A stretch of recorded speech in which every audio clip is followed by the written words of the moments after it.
Dear friends, I welcome you for this class of BSc second year. Actually, last time we have started talking about a new syllabus आणि आपल्या पेपरचं नाव आहे plant physiology आहे आणि त्याच्यामध्ये जो पहिला युनिट आहे तो आहे प्लांट वॉटर रिलेशन्स. ओके, आणि या प्लांट वॉटर रिलेशनशिपमध्ये काय करायचं आपल्याला, तर एक सिलेबस पाहायचा आहे. काय त्याचं सिलेबसचं नाव, ॲक्च्युली नवीन सिलेबसमध्ये म्हणजे थर्ड इयरला होतं आहे इम्पॉर्टन्स ऑफ वॉटर, तुम्हाला नाही आहे, पण जोपर्यंत आपण पाण्याचं महत्त्व समजून घेत नाही तोपर्यंत आपल्याला प्लांट वॉटर रिलेशनशिप हा जो धडा आहे त्याचा अर्थ समजणार नाही आपल्याला, नाही का. की सजीवांना आणि विशेषतः वनस्पतींना पाण्याचं काय महत्त्व आहे बाबा ते आपण सगळ्यात पहिल्यांदा समजणार आहोत. ओके, आणि त्याच्या आधी आपण केमिस्ट्री ऑफ द वॉटर समजून घेणार आहोत. त्याला आपण म्हणतो प्रॉपर्टीज ऑफ द वॉटर. लक्षात घ्या मित्रांनो की जगामध्ये जिथे कुठे शोध सुरू असतात त्या शोधामध्ये तुमच्या लक्षात आलं असेल की सगळ्यात पहिल्यांदा सायंटिस्ट काय शोधतात, तर ते शोधतात की पाणी कुठे आहे. आणि एकदा त्या ठिकाणी ग्रहावर पाणी सापडलं की त्याला माहिती आहे की त्या ठिकाणी नक्कीच जीव असू शकतो, कारण पाण्याचा आणि सजीवाचा एवढा महत्त्वाचा संबंध आहे. मग हे पाणी एवढं महत्त्वपूर्ण का बनतं आपल्याला हे समजून घ्यायचं आहे. पूर्वी आम्ही थर्ड इयरच्या विद्यार्थ्यांना शिकवायचो, आता तुम्हाला मी शिकवतो आहे. सेकंड इयरच्या आणि थर्ड इयरच्या विद्यार्थ्यांना दोघांना हे कॉमन शिकता येईल इतकं ते छान आहे. कारण कुठलाही फंडामेंटल आस्पेक्ट जो बॉटनीचा आहे तो कोणत्या वर्गात तुम्ही शिकता याला फार महत्त्वाचं नाही, पण तुम्ही तो त्या सजगतीने शिकता का, तो त्या डेफ्थने शिकता का, तेवढ्या छान पद्धतीने शिकता का, हे फार महत्त्वाचं आहे. म्हणून फिजिओलॉजी पूर्वी थर्ड इयरला शिकलं काय सेकंड इयरला शिकलं का काही फरक पडत नाही. आता आपण ते छान पद्धतीने शिकूया. आपल्या अभ्यासक्रमामध्ये पुढे आपल्याला सगळ्यात महत्त्वाच्या म्हणजे अतिशय महत्त्वपूर्ण प्रक्रियांचा अभ्यास करायचा, जो तुम्ही कदाचित 12वीमध्ये शिकलेला आहे. डिफरंट फिजिको केमिकल फिनॉमिना, ज्या फिनॉमिनामुळे transport of the material within the cell outside the cell, म्हणजे within the body of organism and outside of body of organism कसं होतं याचा आपल्याला अभ्यास करायचा आहे. त्याच्यामध्ये मग आपण परमेॲबिलिटी म्हणजे काय आहे की नाही, जे मेम्ब्रेन्स असतात त्या मेम्ब्रेनची परमेॲबिलिटी म्हणजे सच्छिद्रता आपण म्हणूया आपल्या भाषेमध्ये, आहे ना. आणि मग डिफ्युजन म्हणजे काय, ऑस्मोसिस म्हणजे काय, प्लाझ्मोलिसिस म्हणजे काय आणि इम्बिबिशन म्हणजे काय, ह्या 4 अत्यंत महत्त्वाच्या प्रक्रियाच्या सजीवांच्या संदर्भात आणि स्पेशली प्लांटच्या संदर्भामध्ये कामाच्या आहेत, त्याच्याबद्दल आपण अभ्यास करणार आहोत. पुढे आपण शिकणार आहोत असेंट ऑफ सॅप. आता असेंटचा अर्थ आहे upward movement of the SAP, आणि याच्यामध्ये पर्टिक्युलरली आपल्याला काय शिकायचं आहे की वनस्पती पाणी आणि क्षार ॲब्झॉर्ब करतात आणि वरच्या दिशेने त्याचं कंडक्शन कसं होतं याचा आपल्याला अभ्यास करायचा. मित्रांनो लक्षात घ्या की उंच वनस्पती 100 मीटर, 110 मीटर, 111 मीटर म्हणजे जवळपास 350-350 फूट उंच असतात. त्या एवढ्या उंच वनस्पतींमध्ये पाणी कसं काय चढतं त्याच्या संदर्भातली एक थेअरी आपण 12वीत शिकलो आहे, ट्रान्सपिरेशन पूल थेअरी. ही यावेळेस आपल्याला पुन्हा शिकायची. मग मेकॅनिझम काय आहे त्या असेंट ऑफ सॅपचं आपण ते पाहणार आहोत. याच टॉपिकमध्ये मग आपल्याला इंटरेस्टिंगली पुढे शिकायचं आहे ते म्हणजे ट्रान्सपिरेशन. तुम्हाला सगळ्यांना माहिती आहे की ट्रान्सपिरेशन म्हणजे जसं आपल्या शरीरामध्ये पर्स्पिरेशन होतं, घाम होतं, तसंच झाडातनं पाणी मोठ्या प्रमाणात बाहेर पडतं. पण ते काय महत्त्व आहे त्याचं ट्रान्सपिरेशनचं, तर ते इथे तुमच्या लक्षात येईल की ट्रान्सपिरेशन पूल थेअरी जी आहे ती एक्सप्लेन करते की पाणी आणि क्षार मुळात वनस्पतींच्या वरच्या दिशेने वाहतात. त्याचं कारण आहे ट्रान्सपिरेशन नावाची प्रक्रिया. बघा, पण खरं म्हणजे ट्रान्सपिरेशन आपण शिकलो आहे की it is a loss of water in the form of water vapours from the aerial parts of the plant. मग हे कसं घडतं त्याचं मेकॅनिझम आपण सिस्टमॅटिकली शिकणार आहोत. त्याचे ट्रान्सपिरेशनचे टाईप्स कोणते आहेत आणि ट्रान्सपिरेशन ज्या ऑर्गनमधनं होतं ते ऑर्गन स्टोमॅटा, त्या स्टोमॅटलचं स्ट्रक्चर आपण शिकणार आहोत. आणि मग ट्रान्सपिरेशन आणि इव्हॅपरेशनचा फंडामेंटल डिफरन्स म्हणजे ट्रान्सपिरेशन हे व्हायटल प्रोसेस आहे आणि ती कोण कंट्रोल करते तर स्टोमॅटा, आणि स्टोमॅटा हे जे स्ट्रक्चर्स आहेत ते ओपन आणि क्लोज होतात. मग हे ओपनिंग आणि क्लोजिंग ऑफ द स्टोमॅटा कोण घडून आणतं, त्याचं मेकॅनिझम काय, याचा अभ्यास या ट्रान्सपिरेशन नावाच्या टॉपिकमध्ये आपल्याला करायचा आहे. आणि पुढे याच टॉपिकमध्ये मुवमेंट नावाचा एक टॉपिक होता जो आता आपल्याला 3ऱ्या युनिटमध्ये शिकायचं आहे. थर्ड इयरमध्ये तो पहिल्या युनिटमध्ये शिकायचा आहे की आपल्या मनामध्ये असं असतं की वनस्पती मुवमेंट करत नाहीत. हो, वनस्पती लोकोमोटरी मुवमेंट करत नाहीत, परंतु वनस्पती मुवमेंटच करत नाही असं म्हणता येत नाही. ओके, मुवमेंटचा अर्थ काय माहिती आहे का, की response given by certain body organs to the certain stimulus. आणि तुमच्या लक्षात येईल की वनस्पतींचे स्टेम जे आहेत ते प्रकाशाच्या दिशेने वाढतात, रूट्स जे आहेत ते जमिनीच्या दिशेने, ग्रॅव्हिटीच्या दिशेने, पाण्याच्या दिशेने वाढतात. ओके, बऱ्याचदा आपल्याला पानं मिटताना उघडताना दिसत आहेत, पाकळ्या फुलांच्या मिटताना आणि उमलताना दिसत आहेत. So all these types of movement shown by different body parts is of course responses to the stimuli of the external environment. So in this particular topic we will learn how this takes place and so. Okay, तर या पद्धतीनं आपला हा syllabus आहे. आपण पुढे जाऊयात. पहिला पार्ट मी जे तुम्हाला सांगतोय तो आहे प्लांट वॉटर रिलेशन्स, आणि त्याच्यामध्ये काही इंटरेस्टिंग मुद्दे आपल्याला समजून घ्यायचे. की आपल्याला माहिती आहे की water is the most important factor for the growth and development and of all the processes of plants. बरोबर आहे. All terrestrial plants they absorb water with the help of their roots. आणि मग रूटची एक डायग्राम मी तुमच्यासमोर मुद्दा मांडली आहे. कारण काय की आपल्याला समजून घ्यायचं की रूटचे 3 रिजन्स आहेत. सगळ्यात टोकाकडे रूट कॅप असते आणि त्या रूट कॅपच्या एक्झॅक्टली मागे इथे साधारणपणे रिजन ऑफ मेरिस्टेम असतो. ओके, म्हणजे तुम्हाला जर इथे पाहायचं असेल तर या ठिकाणी तो तुम्हाला दिसेल. तो मेरिस्टेमॅटिक झोन सातत्याने नवीन सेल तयार करत असतो. ओके, आणि याच्या मागे आहे रिजन ऑफ इलॉंगेशन. पण सगळ्यात महत्त्वाचा कोणता झोन आपल्या दृष्टीने असेल मित्रांनो, तो हा इथला झोन आहे. कारण या झोनवर मोठ्या प्रमाणामध्ये काय दिसतं तुम्हाला, रूट हेअर्स. बरोबर आहे. आणि हे रूट हेअर्स खरं म्हणजे पाणी ॲब्झॉर्ब करणारे प्रिन्सिपल ऑर्गन आहेत. आणि मग काय दिसतं आपल्याला की जमिनीमधनं पाणी टेरेस्ट्रियल प्लांट रूटच्या मदतीने ॲब्झॉर्ब करतात. ते पाणी आणि क्षारवरच्या दिशेने वाहत जातात. त्यानंतर वनस्पतीच्या शरीरामधनं ट्रान्सपिरेशनच्या रूपानं वेपरच्या फॉर्ममध्ये पुन्हा ते पाणी ॲटमॉस्फिअरमध्ये जातं. आणि अशा पद्धतीने ॲटमॉस्फिअर आणि वनस्पती म्हणजे बायोलॉजिकल सिस्टीम्स अँड ॲटमॉस्फिअरिक सिस्टीम सातत्याने या पद्धतीचं हे पाण्याचं वहन करत असतात. आणि त्यामुळे पाणी वनस्पतींच्या शरीरामध्ये कसं जातं, ते पुन्हा वाफेच्या स्वरूपात कसं जातं, ते कसं ॲब्झॉर्ब होतं, त्याच्यामागे काय भौतिक रासायनिक बायोलॉजिकल अभिक्रिया आहेत, what are the biological phenomena related with that, त्याचा अभ्यास आपण याच्यामध्ये करणार आहे. ठीक आहे. आता खरं म्हणजे हे जे पाणी किंवा क्षार ॲब्झॉर्ब होतात त्याच्यामध्ये डिफ्युजन आहे, ऑस्मॉसिस आहे, प्लाझ्मोलिसिस आहे. हे फार महत्त्वपूर्ण प्रक्रिया ज्या आपण पुढे डिटेल शिकणार आहोत. या युनिटमध्ये आपण मुवमेंट ऑफ द मटेरियल कसं होतं प्लांट्समधनं आतमध्ये बाहेर ते आपण शिकणार आहोत. ओके, फिजिओलॉजिकल प्रोसेसेसमध्ये म्हणजे खरं म्हणजे हा धडा फिजिओलॉजी आहे ना, तर फिजिओलॉजिकल प्रोसेसेसमध्ये या सगळ्या मेकॅनिझम्स घडणाऱ्यासाठी आवश्यक असणाऱ्या ज्या फिनॉमिना आहेत, ज्या प्रक्रिया आहेत, त्याचा अभ्यास करण्यापूर्वी आपण प्लांटचा मध्ये ज्याला वॉटर म्हणतो, जे अतिशय महत्त्वाचं आहे, त्याच्या प्रॉपर्टीचा आपण अभ्यास करणार आहोत. ठीक आहे. सो पहिल्यांदा आपण प्रॉपर्टीज ऑफ वॉटरचा अभ्यास करू आणि नंतर मग इम्पॉर्टन्स ऑफ वॉटरचा अभ्यास करू. त्याच्यानंतर मग आपण आपल्या ज्या फिनॉमिना ज्यामध्ये परमेबिलिटी आहे, त्याच्यामध्ये डिफ्युजन आहे, इम्बिबिशन आहे, याचा सगळ्यांचा आपण अभ्यास करणार आहोत. ठीक आहे. इंटरेस्टिंग गोष्टी आहेत. आपण सुरुवात करतो हळूहळू, आपले विद्यार्थी मित्र जोडतील आपल्याला आणि त्याच्यामुळे आपण फार हळूवारपणे या सगळ्या गोष्टीकडे पाहणार आहोत. आपला सिलेबस व्यवस्थितपणे संपेल, तुम्हाला काही काळजी करायची गरज नाही. आता आपण जर शुद्ध पाण्याचा विचार केला, प्युअर वॉटर, तरी कसं आहे, कलरलेस आहे आणि ऑर्डरलेस आहे. म्हणजे त्याला कुठल्याही प्रकारचा वास पण नाही आणि त्याला कुठला रंग पण नाही.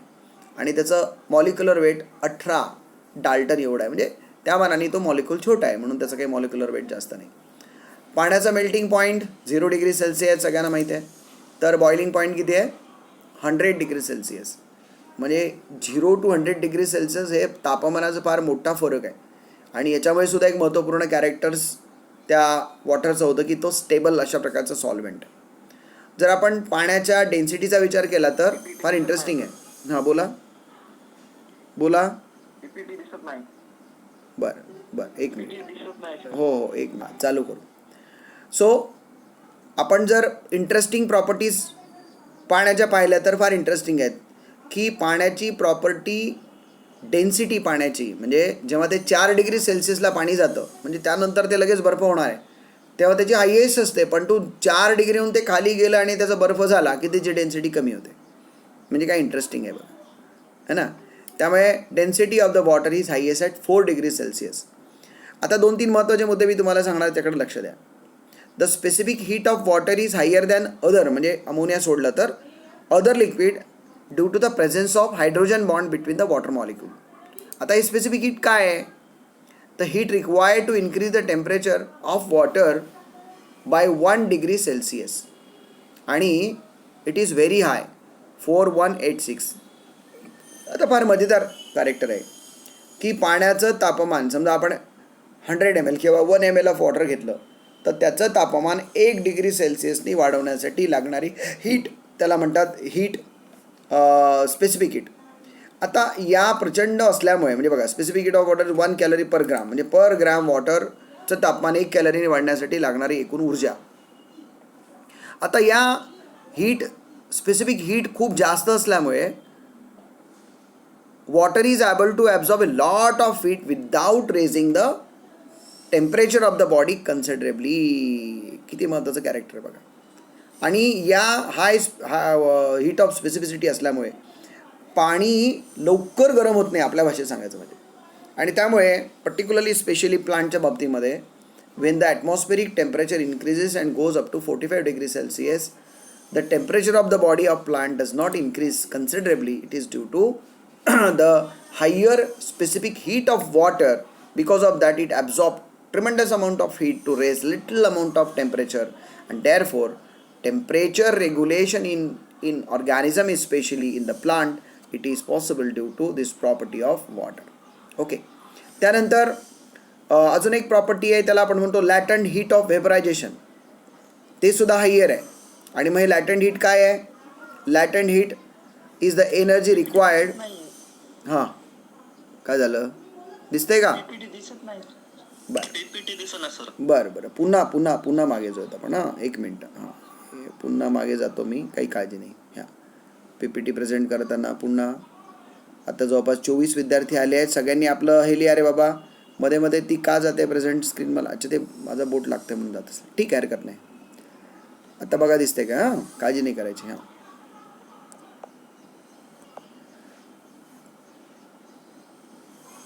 So what is this latent heat of vaporization मित्रांनो? ती पण हायर आहे.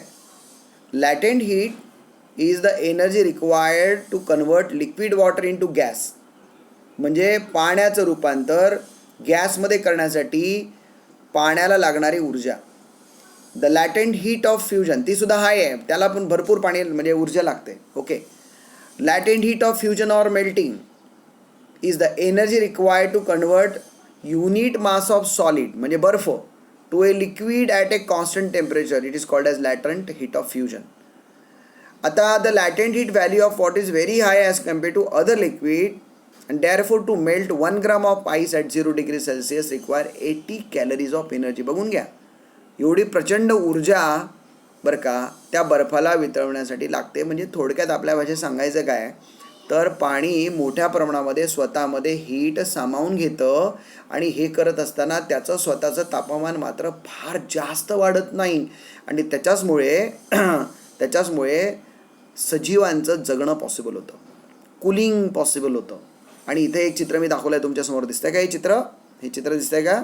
हे चित्र मी तुम्हाला दाखवलं आहे की उन्हाळ्यामध्ये आणि हिवाळ्यामध्ये ज्या ठिकाणी पाणी साठवलेलं असतं, पॉन्ड असेल, ओशन असेल किंवा लेक असेल, त्या ठिकाणी पाण्याच्या याच गुणधर्मांमुळे अजून एक महत्त्वाचा गुणधर्म आहे, तुम्हाला तो सांगतो. गुणधर्म कोणता आहे? कोणता गुणधर्म? खाली लिहिला आहे बघा 8व्या नंबरचा, की water expands as it freezes. बरं का, एखादी गोष्ट म्हणजे आपण काय शिकलो आहे की एखादी गोष्ट जर तापवली म्हणजे मेटल तर ते एक्सपांड होतं आणि थंड केलं तर ते कॉन्ट्रॅक्ट होतं. पण पाणी असा एक मूलद्रव्य आहे किंवा असा एक केमिकल आहे की तो फ्रीज झाल्यावर एक्सपांड होतो, त्याची डेन्सिटी कमी होते आणि त्याचं आकारमान वाढतं. काय मस्त आहे. आणि त्यामुळे तो पाण्यावर फ्लोट करतो. तो जो बर्फ आहे तो पाण्यावर फ्लोट होतो आणि त्याच्याचमुळे प्रचंड थंडीच्या काळामध्ये त्या बर्फाळ प्रदेशामध्ये की ज्या ठिकाणी टेम्परेचर 0पेक्षा कमी जातं. दिसत नाही सर. अच्छा ठीक आहे, पुन्हा मी प्रयत्न करतो. ठीक आहे, बघूयात. बरं, आपोआप कसं जात आहे? कोणी तिकडनं हालचाल करत आहे का त्याची? हां, मग तुम्ही दुसऱ्यांनी कोणी त्याच्यात प्रेझेंटही नका करू रे. कोणीतरी, तेच मी म्हणतो, मला असं घडत नाही. आता मी एवढे क्लासेस घेतो पण असं घडत नाही. दुसऱ्यांनी प्रेझेंट करण्याचा प्रयत्न करू नका प्लीज. ठीक आहे, चला. तर व्हॉट दिसलं का रे? हां, so what happens that when the upper layer of this, हे वरच्या बाजूची लेअर आहे, ती जेव्हा फ्रीज होते तेव्हा बर्फ होते तेव्हा खालचं पाणी लिक्विडच राहतं. कारण याच्यामुळे इन्सुलेशन घडतं आणि खालचं पाणी लिक्विड राहिल्यामुळे खालच्या बाजूनी पाण्यामध्ये त्या वनस्पती प्राणी जगतात. ओके, म्हणजे life beneath the surface of water can survive. आता अजून 2 महत्त्वाच्या प्रॉपर्टीज मी तुम्हाला सांगणार आहे, ते म्हणजे कोहेजिव्ह आणि ॲडेझिव्ह प्रॉपर्टीज ऑफ वॉटर. आता कोहेजिव्ह किंवा कोहेजन म्हणजे काय? The force of attraction between the molecule of the same substance. Okay, आता इथे लाईट मॉलिक्यूल झाला आहे, त्याला चुकला शब्द. म्हणजे molecule of the same substance, म्हणजे पाण्यामधलं पाणी जे मॉलिक्यूल आहे त्यांच्यातलं स्वतःचं अट्रॅक्शन, त्याला म्हणायचं cohesive force. And the cohesive force of water is very very high and it is the force of attraction between the water molecule that we called cohesive force. आणि adhesive force म्हणजे काय माहिती आहे का? The force of attraction between the molecule of water and to that of other solid phases. म्हणजे तुम्हाला माहिती आहे की पाणी वनस्पतींमधनं ट्रकिड्स आणि व्हेसलमध्ये वाहत असतं. तर ट्रकिड आणि व्हेसलचे जे वॉल आहेत, म्हणजे झायलमचे जे वॉल आहेत, ते सेल्युलोज, पेक्टिनचे बनलेले आहेत, लिग्निनचे बनलेले आहेत. हे सगळे पॉलिसेकराइड्स आहेत, काही प्रोटीन्स आहेत. तर protein, polysaccharide, glass surface, paper, cloth यांच्या संदर्भातलं पाण्याच्या मॉलिक्यूलचं आकर्षण, त्याला आपण म्हणतो अडेसिव्ह फोर्स. आणि या दोन फोर्सेसमुळे मित्रांनो फार महत्त्वाचं आहे की या दोन फोर्सेसमुळे त्या पाण्याची कॅपॅसिटी निर्माण होते की ते पाणी कंटिन्युअस वॉटर कॉलम तयार करतं आणि ते पाणी मग वरच्या दिशेने वाहत जातं. हे फार महत्त्वाचे कॅरेक्टर्स आहेत. त्यानंतर water has a high surface tension. आता हे तुम्हाला सरफेस टेन्शन नावाची गोष्ट माहिती पाहिजे. म्हणजे समजा आपण विचार केला की एखाद्या याच्यामध्ये पाणी घेतलं आपण बिकरमध्ये आणि त्या बिकरच्या पाण्याचा विचार केला, प्रत्येक मॉलिक्यूलच्या चारही बाजूनी फोर्स ऑफ अट्रॅक्शन सारखा असतो, कोहेसिव्ह फोर्स. पण जे टीपला मॉलिक्यूल आहेत ते खालच्या दिशेने ओढले जातात, बरोबर आहे? ओके, म्हणजे समजा आपण अशा प्रकारे एक बिकर घेऊन त्याच्यामध्ये पाणी घेतलं, तुम्हाला चित्र दिसतंय, त्यामध्ये हे हा जो मॉलिक्यूल आहे मधला, याच्यावर चारही बाजूनी कोहेसिव्ह फोर्स ॲक्ट करत असतात. सगळे मॉलिक्यूल त्याला सगळ्या बाजूनी खेचत असतात, त्यामुळे तो मॉलिक्यूल तिथे स्टेबल असतो. पण जे सरफेसला मॉलिक्यूल असतात ना, ते खालच्या बाजूनी ओढले जातात, वरच्या बाजूनी मात्र ओढल्या जात नाही, कारण वरच्या बाजूनी हवा आहे.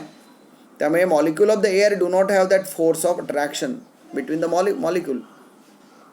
आणि याच्यामुळे जे तयार होतं त्याला आपण म्हणतो surface tension.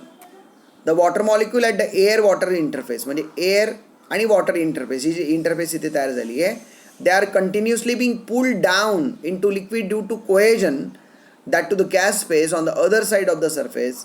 Attraction of water molecule tend to minimize the surface area of the air water interface and exert a force. That force is called as tension, or that is called as surface tension. Because water has a strong cohesive and adhesive forces, it exhibits capillary action. Yes, capillary action म्हणजे समजा आपण याच्यामध्ये कधी बारीक अशी काचीची नळी याच्यामध्ये, ज्याला दोन्ही बाजूनी ओपनिंग आहे, अशी जर याच्यामध्ये इन्सर्ट केली तर काय दिसेल आपल्याला? या पाण्याची लेवल वर वाढलेली असते इकडे. ओके, म्हणजे समजा आपण याच्यामध्ये कधी काचीची नळी इथे टाकली अशी दोन्ही बाजूनी ओपन असलेली, तर पाण्याची ही जी लेवल आहे इथपर्यंत जाईल, वर आपोआप इथपर्यंत पाणी वर जाईल इतक्यापर्यंत. त्याला आपण म्हणतो कॅपलरी ॲक्शन. किती इंटरेस्टिंग आहे. Strong cohesion from hydrogen bonding and adhesion allows trees to transport water more than 100 metre upward. 100 metre उंच अशा प्रकारचं पाणी वर नेण्याचं काम हे दोन फोर्सेस करत असतात. Water has high tensile strength, म्हणजे फोर्स ऑफ अट्रॅक्शन मॉलिक्यूलमध्ये जास्त असल्यामुळे पाण्याचा जो कॉलम आहे तो कंटिन्युअसली उभा राहू शकतो 100 मीटरपर्यंत, आणि तो तुटत नाही मध्ये, आणि तो कंटिन्युअसली कॉलम उभा राहिल्यामुळे तो खिचला जातो. जसा रोप खिचला जातो विहिरीमधनं, त्याप्रमाणे तो पाणीचा रोप कंटिन्युअसली खिचला जातो आणि वरचा मॉलिक्यूल ओढला जातो, म्हणून त्याच्या खालचा मॉलिक्यूल तो ओढला जातो. अशा पद्धतीने प्रॉपर्टी. यानंतर water is an excellent source solvent आहे. पाणी एक प्रकारचं चांगलं सॉल्व्हेंट आहे, ज्यामध्ये ते पोलर असल्यामुळे त्यामध्ये दोन्ही गोष्टी डिझॉल्व होतात, म्हणजे ज्याला आपण म्हणतो इलेक्ट्रोलाइट किंवा नॉन इलेक्ट्रोलाइट. ओके, आपण त्याचा जर केमिकलचा विचार केला तर तुम्हाला इथे दिसतं आहे की वॉटर मॉलिक्यूल H2 आहे, म्हणून त्याला आपण म्हणतो हायड्रोजन मोनॉक्साईड. ओके, आणि काय दिसतं तुम्हाला याच्यामध्ये? It consisting of 2 hydrogen atoms. चित्र बघा, that is attach to a single oxygen atom, बरोबर आहे. The 2 hydrogen atoms are attach symmetrically, म्हणजे असिमेट्रिकली पाहिजे इथे शब्द, म्हणजे 180 डिग्रीनी नाही. इथे जो अँगल आहे तो हा या दोघांमधला अँगल जो हा 105 डिग्रीचा आहे. आणि मग होतं काय की बघा, याच्यामध्ये फोर्स ऑफ अट्रॅक्शन आणि याच्यामध्ये फोर्स ऑफ रिपल्शन आहे, म्हणून इथे पॉझिटिव्हली चार्ज, म्हणजे पार्शियल पॉझिटिव्ह चार्ज तयार होतो आणि ऑक्सिजनवर पार्शियल निगेटिव्ह चार्ज तयार होतो. अशा या पार्शियल पॉझिटिव्ह आणि निगेटिव्ह चार्जेसमुळे, ज्याला आपण इलेक्ट्रो पॉझिटिव्ह आणि इलेक्ट्रो निगेटिव्ह असं म्हणतो, हा जो वॉटर मॉलिक्यूल आहे ना तो पोलर, त्याचं नेचर पोलर बनतं, आणि त्याच्यामुळे तो इलेक्ट्रिकली चार्ज मॉलिक्यूल असल्यामुळे it is an excellent solvent in which number of solute, त्याच्यामध्ये मोठ्या प्रमाणामध्ये सॉल्यूट डिझॉल्व्ह होतात, आणि मोठ्या प्रमाणामध्ये डिझॉल्व्ह होतात, आणि म्हणून पाण्यामध्ये मोठ्या प्रमाणामध्ये पदार्थ डिझॉल्व झाल्यामुळे वॉटर ॲक्ट्स ॲज ए व्हेरी गुड सॉल्व्हेंट. हे आपल्याला त्या निमित्ताने शिकायचं की water acts as a very good solvent for electrolytes as well as non electrolyte. आता नॉन इलेक्ट्रोलाइट म्हणजे पदार्थ पाण्यात विरघळल्यावर त्याचे सोडियम, उदाहरणार्थ sodium chloride electrolyte, sodium positive आणि क्लोराईड निगेटिव्ह आयन तयार होतं, त्याला इलेक्ट्रोलाइट आपण म्हणतो. पण शुगर हे नॉन इलेक्ट्रोलाइट, पण ते पण त्याच्यामध्ये विरघळतं, क्षार पण त्याच्यामध्ये विरघळतात. वॉटर ॲब्झॉर्ब, आणि अजून पाण्याचं महत्त्वाचं गुण आहे, water absorb very little light in the visible part of the spectrum. आणि त्यामुळे पाण्यामध्ये वाढणाऱ्या वनस्पतींसाठी विशेषतः बरं का पाण्याचा हा गुणधर्म फार महत्त्वाचा ठरतो की पाणी लाईटला स्वतःमध्ये ॲब्झॉर्ब करतच नाही आणि त्यामुळे लाईट खूप खोलपर्यंत असा मध्ये जातो आणि त्याच्यामुळे वनस्पती ज्या आहेत पाण्यातल्या वनस्पती त्यांना हे सगळं उपलब्ध होतं. ओके, आता अशा या पाण्याचं इम्पॉर्टन्स काय आहे, काय महत्त्व आहे या पाण्याचं, ते पण आपण थोडंसं पाहूयात, पटपट पाहूयात. कारण जे इम्पॉर्टन्समध्ये म्हणजे प्रॉपर्टीजमध्ये सांगितलं त्याच प्रॉपर्टीशी संबंधित या सगळ्या गोष्टी आहेत. Plant require a large quantity of water to sustain their life. Water constitute a single largest chemical in the plant. Okay, plant most of the process directly or indirectly depend upon the water. आणि पाणी जवळपास 80 ते 90% प्लांटच्या वनस्पतींच्या एकूण वजनाचे आहे. Okay, त्याच्यामुळे पाणी आपण किती महत्त्वपूर्ण समजू शकता. Specific heat of water is very high. Okay, it require more energy to raise the temperature of water. This property of the water help the plant protecting them from high temperature. ना वनस्पती 45 degree Celsius तापमानामध्ये उभ्या असतात तरीसुद्धा त्या काय जगू शकतात, त्याचं कारणच आहे की पाण्याचा हा गुणधर्म त्यांना कामात पडतो. त्याचं लॅटेंट हीट जास्त आहे वेपरायझेशनची, त्याच्यामुळे ह्या गुणधर्मामुळे ज्याप्रमाणे आपल्या शरीरातनं घाम आल्यानंतर मित्रांनो आपलं शरीर थंड होतं, वनस्पतीसुद्धा पाणी शरीरातनं बाहेर पडल्यानंतर ते थंड होतं कारण तो टेम्परेचर त्या पाण्याने ॲब्झॉर्ब केलेलं असतं. ओके, त्यानंतर आपण पुढचे काही प्रॉपर्टीज पाहूयात. Density of the water decreases on freezing. आपण आत्ताच पाहिलं ना, density of water decreases on freezing, therefore the ice floats on the surface of the river, ocean, lakes and water bodies. आणि या प्रॉपर्टीमुळे it helps to survival of life under the surface of water. Adhesive cohesive प्रॉपर्टीजमुळे water helps in absorption and transport of water and minerals as well as dissolved food within the plant body. This properties of water help the transport system in the plant. आपल्यामध्ये hurt आहे, blood vessels आहेत आणि blood आहे, त्याच्यातनं वस्तूंची पदार्थांची transport होते, पण तो वनस्पतींमध्ये असं कोण घडून आणतं, हे पाणी घडून आणतं आणि ते पाण्याच्या या गुणधर्मामुळे शक्य होतं.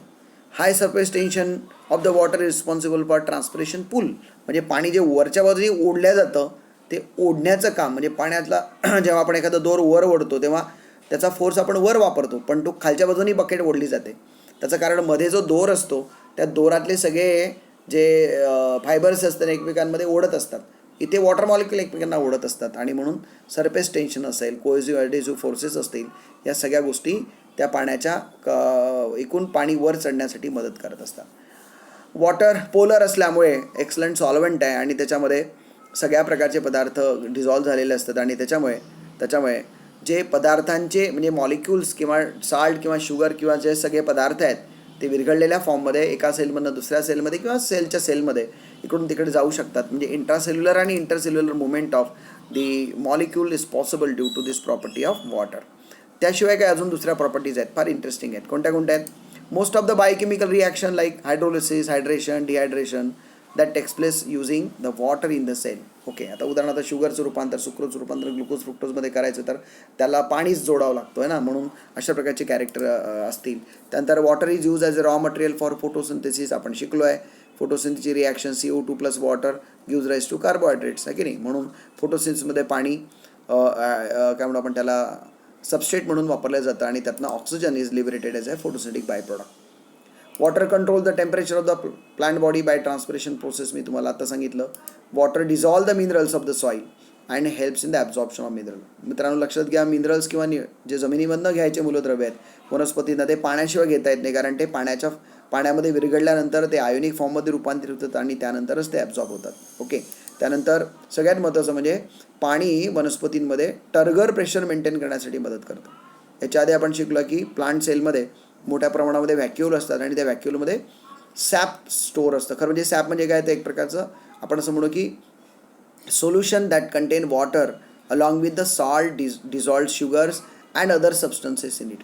आणि त्याच्यामुळे एखाद्या वनस्पती पेशीची आपण रचना पाहिली तर मध्ये मोठा जो व्हॅक्युअल आहे त्या व्हॅक्युअलमध्ये सेल्सॅप आहे आणि त्याच्यामध्ये खरं म्हणजे पाणी आहे.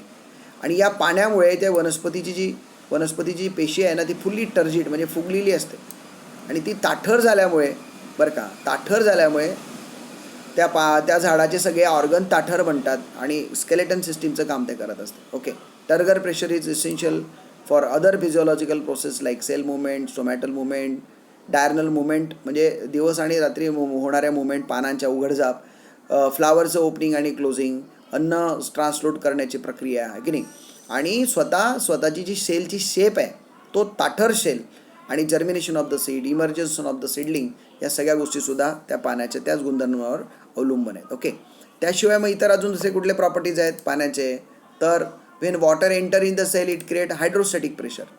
दिस pressure plays an important role in the elongation of the growth of plant. म्हणजे प्रत्येक पेशी जी मोठी होते ना ती पेशी मोठी होते म्हणून मग वनस्पतींची वाढ होते. म्हणजे वनस्पतीच्या वाढीसाठी सुद्धा या पाण्याचं मध्ये घुसणं आणि हायड्रोस्टॅटिक प्रेशर क्रिएट करणं फार महत्त्वाचं आहे.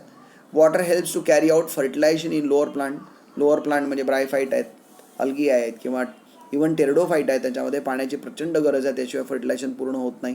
त्याशिवाय when water is deficient in the soil cell lose turgidity आणि त्यामुळे त्याचे पार्ट इरेक्ट राहत नाहीत. बरोबर आहे. त्यानंतर water help for dehiscence of the sporangia म्हणजे ज्या स्पोर तयार करणारे जे स्ट्रक्चर आहे ते तुटणे त्याचं. आणि त्यानंतर सीड डिस्पर्सल आहे, पॉलिनेशन आहे. Consequently the plants cannot stand erect जेव्हा पाणी जमिनीमध्ये कमी असेल तेव्हा कारण सेल टर्जिट राहत नाहीत आणि त्याच्यामुळे सगळे बॉडी पार्ट्स खाली झुकतात. आणि या सगळ्या कॅरेक्टरचा आपण जर विचार केला तर आपल्या असं लक्षात येईल की water plays an very important role in the life of the plant. Okay. या पद्धतीने आज आपण थोडासा वेळ घेतला इथे, परंतु या सगळ्या फिजिको बायोकेमिकल फिनॉमिनॉन आपल्याला पुढच्या पिरियडमध्ये बघायच्या आहेत. त्या कोणत्या फिनॉमिनॉन आहेत तेही तुम्हाला मी सांगतो, कदाचित तुम्हाला त्या माहीत असतील आणि तुम्ही याच्या आधी पण शिकला असाल. तर त्या डिफ्युजन, ऑस्मॉसिस, इम्बिबिशन आणि प्लाझ्मोलिसिस यांच्याबद्दल आपण अभ्यास करू पुढच्या पिरियडमध्ये. बरोबर आहे. तोपर्यंत मी तुमच्या सगळ्यांचे मनापासून धन्यवाद व्यक्त करतो आणि इथे थांबतो. पण तत्पूर्वी